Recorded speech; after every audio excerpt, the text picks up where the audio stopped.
هنا القاهرة.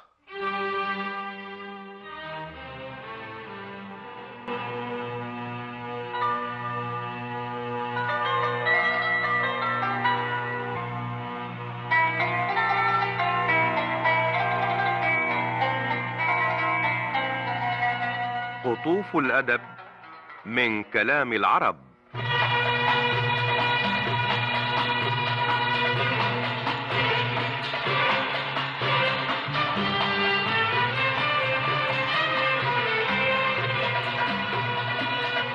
قطوف الأدب من كلام العرب، برنامج أسبوعي يقدمه حازم طه. تشارك في التقديم ميرفت خير الله.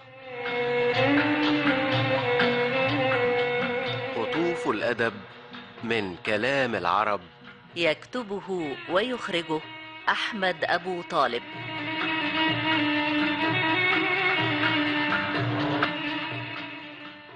صديقي المستمع، كان أبو الشمقمق أديبا ظريفا صاحب نكت ونوادر، وكان محارفا. إذا سعى في طلب الرزق أغلقت دونه الأبواب وسدت في وجهه السبل. وقد دخل مصر وامتدح المعز الفاطمي وأولاده، لكن ذلك لم يغني عنه من البؤس شيئا، فظل صعلوكا فقيرا يلزم بيته في أطمار مسحوقة. أقبل عليه يوما بعض إخوانه الملطفين له، فلما رأى سوء حاله قال له: أبشر أبا الشمقمق، فإنا روينا في بعض الحديث إن العارين في الدنيا هم الكاسون يوم القيامة.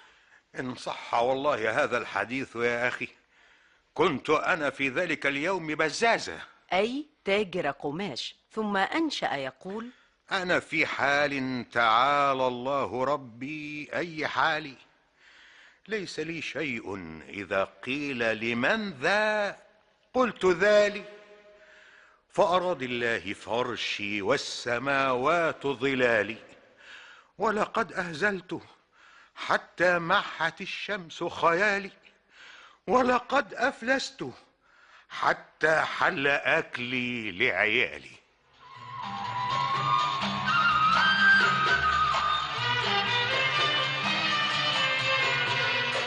صديقي المستمع، كثر التشكي من ندرة الصديق الحق، وكثرة الإخوان قليل الموافاة، عديم المكافأة، نادر المصافاة.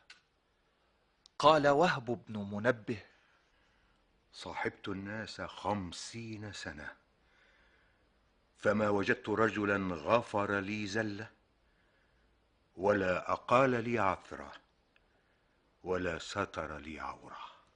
واعتقد البعض عدم وجود الصديق على الإطلاق، حتى قال: سمعنا بالصديق ولا نراه، على التحقيق يوجد في الأنام، وأحسبه محالا نمقوه على وجه المجاز من الكلام.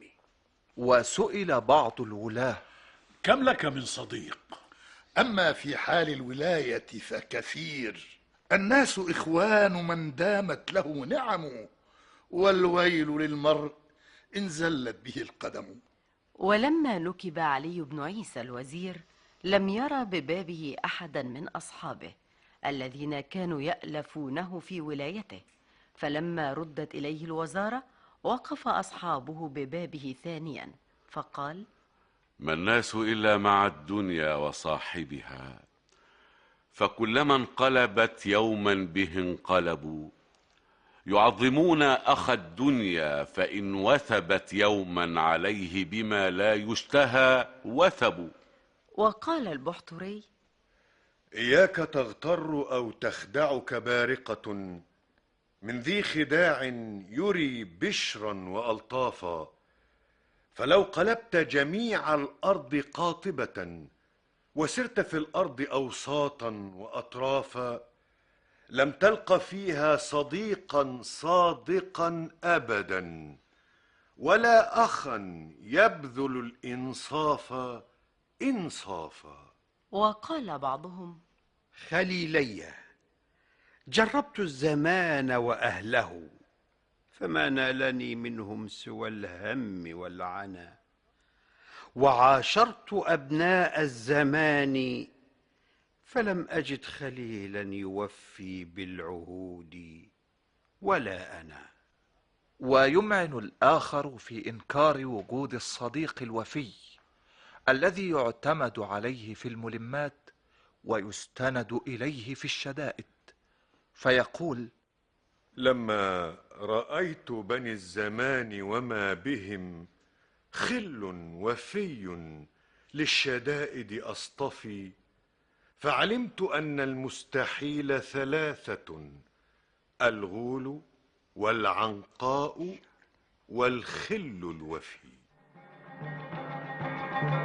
وأبو الحسين الجزار هو الذي ترك الأدب حين كسدت سوقه وامتهن الجزارة، فلما ليم على ذلك قال: لا تلمني مولاي في سوء فعلي عندما قد رأيتني قصابة. كيف لا أرتضي الجزارة ما عشت قديما وأترك الآداب، وبها صارت الكلاب ترجيني، وبالشعر كنت أرجو الكلاب.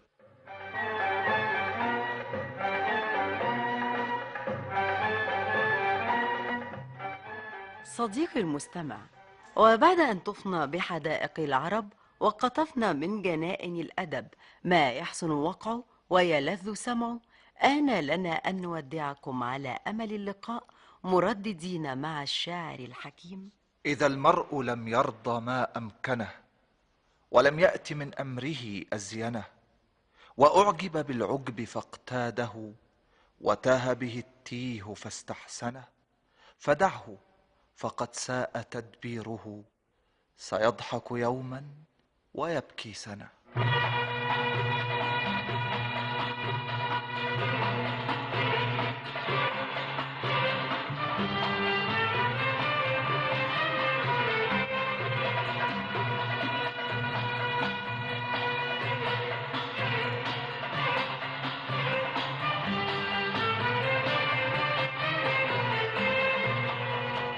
قطوف الأدب من كلام العرب، برنامج أسبوعي يقدمه حازم طه. التسجيل والمونتاج محمد صادق.